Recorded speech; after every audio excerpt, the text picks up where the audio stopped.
his time, in his time, he makes all things beautiful in his time. Lord, please show me every day. Tikulandireni pano pati yankule na mbuye. Lero ndilachiwiri pa 23 August. Ndipo mawu atoyamba achokera mukalata yachiwiri ya Paulo woyera kwa Atesalonika chapter 2 ndime ya 1 kulekeza 3 kuyambiranso ndime ya 13 kulekeza 17. Amene akutwerengera mawu oyamba ndi Sangalatso Makina kuchokera ku Lunta Television.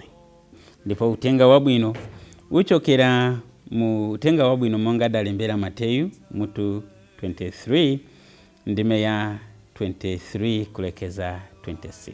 Ndipo amene akutwerengera mawu amtenga wabwino komanso kutigawira mawu ndi Father David Niwagaba, achipani cha Montfort Missionaries, a director a Lunta Television. Mawu oyamba Atesalonika 2 yambira ndime yoyamba kana chiwiri kupitiriza 13 pakana 17.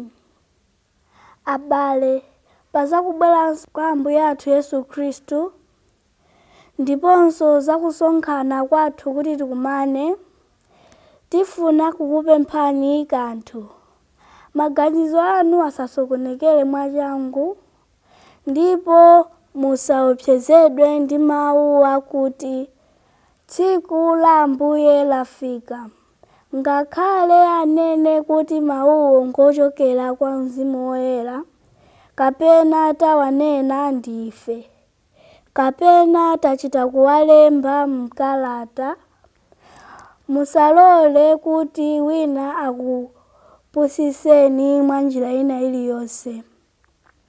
Koma ife tikuyenera kumuthokoza Mulungu nthawi zonse chifukwa cha inu abale, amene Ambuye anamukonda.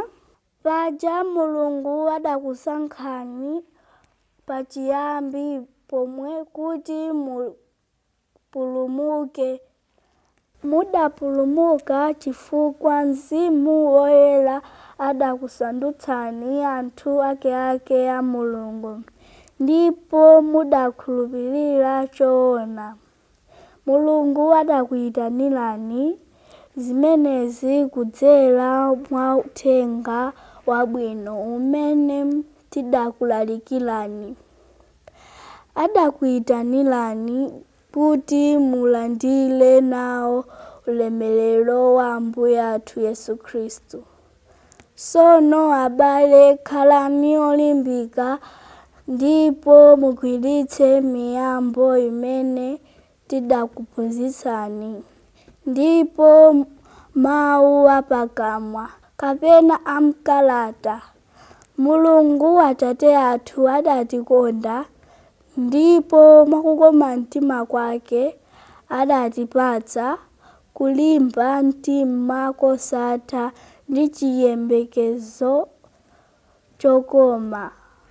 Mawu a Ambuye. Ambuye akhale nanu. Mawu a mtenga wabwino monga dalembera Mateyu woyera. Mateyu mutu 23 ndime ya 23 kulekeza 26. Pa nthawi yomweyo Yesu adati, muli ndi tsoka inu aphunzitsi malamulo ndi Afarisi, anthu achipamaso.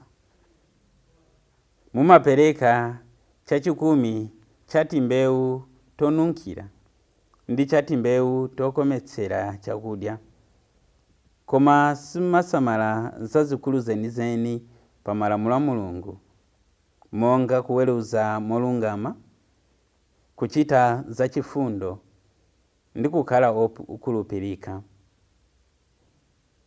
mukadayenera kuchitadi zimenezi komabe osasiya zinazo.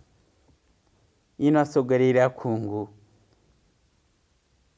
mumasuza zakumwa zanu kuti muchotsemo kanchenche koma mumameza ngamira.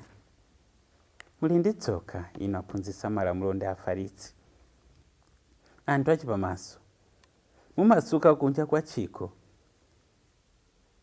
ndi kwa mbale koma mukati mwake modzaza ndi nzeru zakuba ndi za umbombo. Afarisi akhungu inu, yambani mwatsuka mkati mwa chiko ndipo kunja kwakenso kudzayera. Mthenga wa Ambuye.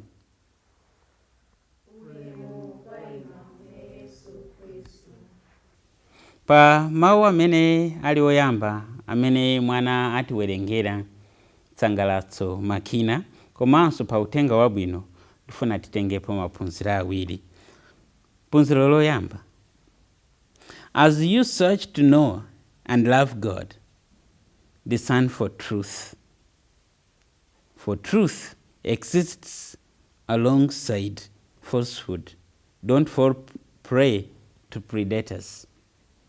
As you search for truth, to know the truth, and love God, discern. For truth exists alongside falsehood. Don't fall prey to predators. Pachichewa tingati pamene ukufufuza kudziwa chilungamo, fatsani, chifukwa chilungamo ndi mabodza zonse zilipo, ndipo munthu kuti udziwe choona ndi chimene lili bodza umafunika kulingalira bwino. Ndichenjere ndisagwe m'manja mwa anthu olakwika. Tikamva mawu oyamba Paulo akuwalembera a Tesalonika. Funso limene linalipo nthawi imeneyo ndilakuti anthu amakambirana kodi Ambuye Yesu ali pafupi kufika, kapena mwina afika mawa, kapena afika pompano. Amakambirana ndipo ena amanamiza anzawo zimene zilipono olo nthawi yathu. Umva uyu ayi zakumpingoko sizoona, mubwere zaine zoona, ayi izi. As you search to know and love God, discern. For truth exists alongside falsehood. Don't fall prey to predators. Phunziro lachiwiri limene ndikulitengapo ndi ili: if I find it hard to do, I should not feel that it's very easy for others. Learn to be in the other's shoes. Ngati ndikuchipeza chovuta kuchita, ndisayembekeze kuti kwa ena nchopweka. Choncho ndiphunzire kukulowa m'mapazi a anthu ena. Ndikamva uthenga wabwino ndiphunziro limene ndikulitengapo.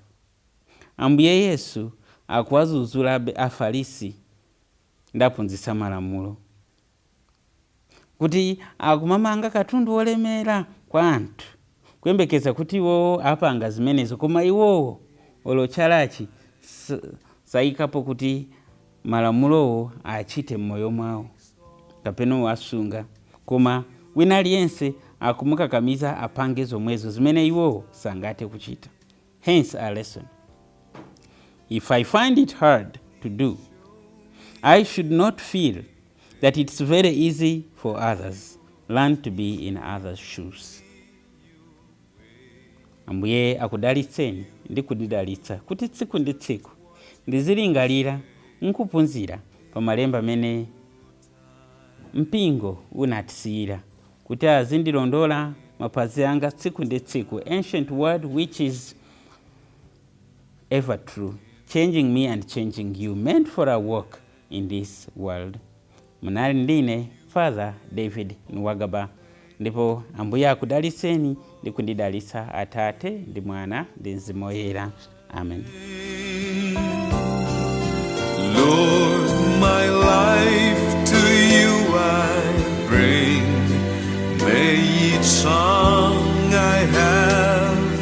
sing me to you a love